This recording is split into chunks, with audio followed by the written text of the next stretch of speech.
Hello and welcome to scholarship ले लो। आज हम बात करने वाले हैं Muthoot and George higher education scholarship 2025 के लिए।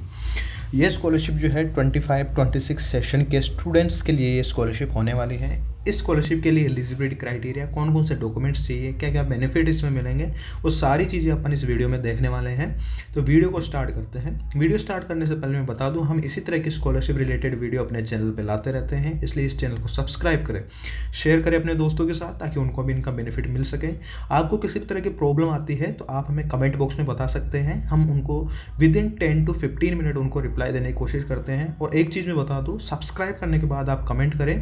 क्योंकि उन्हीं लोगों का कमेंट हमें शो होता है जिन्होंने हमें सब्सक्राइब कर रखा है, ठीक है। तो ताकि हम इंस्टेंट रिप्लाई भी उनको दे पाएँ और उनको जो है सारी इन्फॉर्मेशन प्रोवाइड करवा पाएँ, ठीक है। वीडियो को लाइक करें अगर आपको थोड़ा सा पसंद आता है।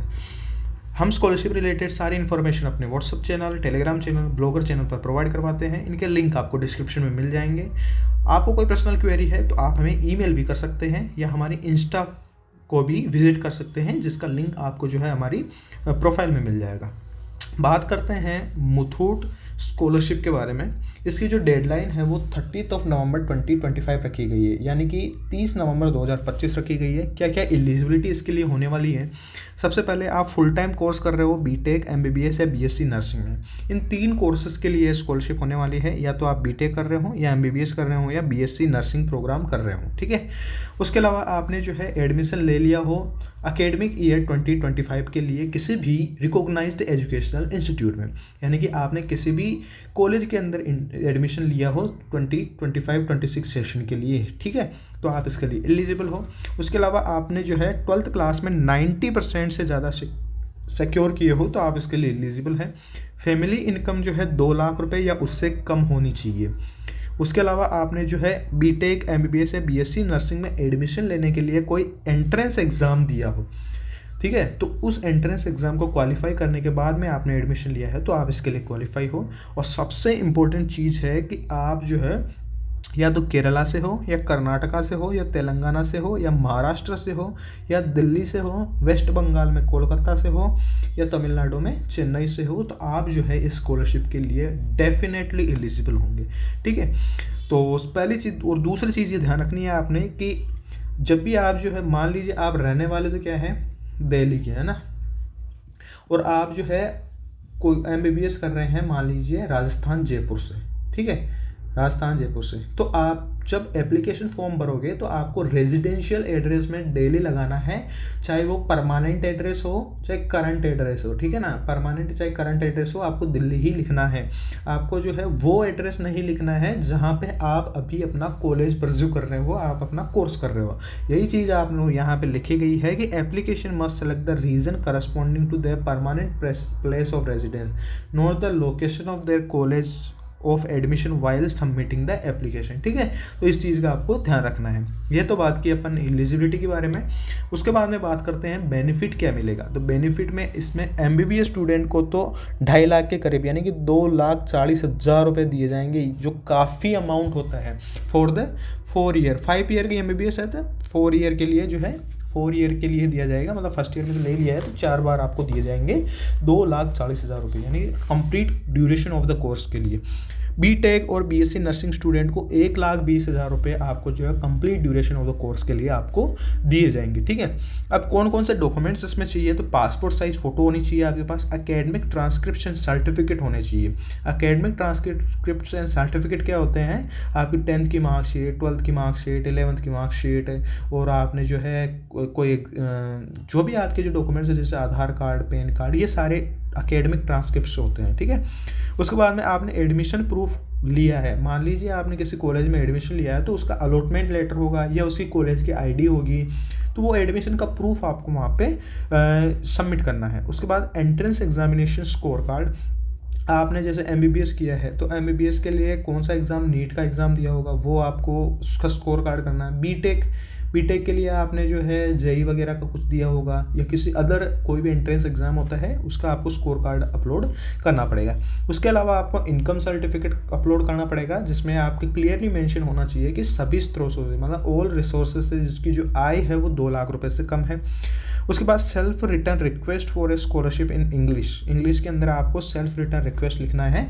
आपको इनके नाम मुथूट फाइनेंस, इनके नाम एक एप्लीकेशन लिखनी है जिसमें लिखना है to the manager of Muthoot M George higher education scholarship, फिर सब्जेक्ट लिखना है I require the scholarship amount, और फिर आपको उसमें लिखना है अपनी सारी फाइनेंशियल क्राइसिस है या नहीं है, या फिर आपको ये स्कॉलरशिप क्यों चाहिए वो आपको वहाँ पे मेंशन करना है, और लास्ट में आपको सिग्नेचर करना है, मतलब खुद लिखना है ये चीज़, ठीक है। तो self return request for a scholarship in English में लिखना है। और लोकल वीआईपी, चाहे कोई पॉलिटिकल लीडर हो या कम्युनिटी लीडर हो, वहाँ से आपको रिकमेंडेशन लेटर लिखवाना है कि ये बच्चा जो है पढ़ने में इतना अच्छा है, इसको वास्तव में स्कॉलरशिप की रिक्वायरमेंट है क्योंकि फादर मदर इसके इतने एबल नहीं है कि इसको पढ़ा सके, ठीक है। तो लोकल वीआईपी कोई भी पॉलिटिकल लीडर हो वहाँ से लिखवा सकते हो आप, कम्युनिटी लीडर से लिखवा सकते हो, ठीक है, या किसी सरपंच है तो सरपंच से लिखवा लो। तो इस तरह से आप लिखवा सकते हो और ये सारे डॉक्यूमेंट्स जो है रेडी करने हैं। उसके बाद में क्या करना है, आपको जो है बडी फॉर स्टडी पर आपको जो है यहाँ पर अप्लाई करना है, ठीक है। बडी फॉर स्टडी पर इसका अप्लाई करना है। सिलेक्शन क्राइटेरिया क्या होगा इस स्कॉलरशिप का, तो सबसे पहले एकेडमिक मेरिट को देखा जाएगा। एकेडमिक मेरिट कितनी थी, आपने प्रीवियस ईयर के अंदर कितने परसेंटेज गेन किए। उसके बाद में फाइनेंशियल नीड कितनी है, उस हिसाब से आपने जो सेल्फ रिक्वेस्ट लेटर लिखा है और जो पॉलिटिकल पार्टी के लीडर से जो रिकमेंडेशन लेटर लिखवाया उसमें क्लियरली मेंशन करना है आपको कि क्या फाइनेंशियल कंडीशन है और फाइनेंशियल नीड कितनी है। उसके बाद में आपने जो एंट्रेंस एग्ज़ाम दिया था किसी MBBS बीटेक BSc नर्सिंग में एडमिशन लेने के लिए, तो उसकी परफॉर्मेंस क्या थी उस स्कोर कार्ड में, उस हिसाब से, और आपके overall profile and commitment toward study के आधार पर आपका जो है सिलेक्शन किया जाएगा।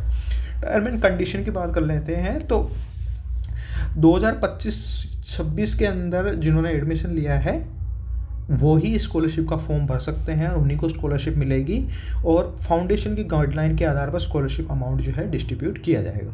उसके बाद कुछ कॉमन क्वेश्चंस है जो बच्चों के मन में आते रहते हैं। पहली चीज़ है कि Muthoot M George higher education scholarship 25 को कौन ऑफर कर रहा है, तो Muthoot M George foundation the CSR division of the Muthoot group इसको प्रोवाइड करवा रहा है। आपको कितनी स्कॉलरशिप मिलेगी, तो वही MBBS स्टूडेंट है तो 2,40,000 फॉर 4 ईयर, बीटेक BSc है तो आपको जो है 1,20,000 फॉर 4 ईयर। कौन एलिजिबल इसके लिए, तो B Tech MBBS BSc nursing program करने वाले स्टूडेंट इसके लिए एलिजिबल है। For the girls and boys both apply कर सकते हैं।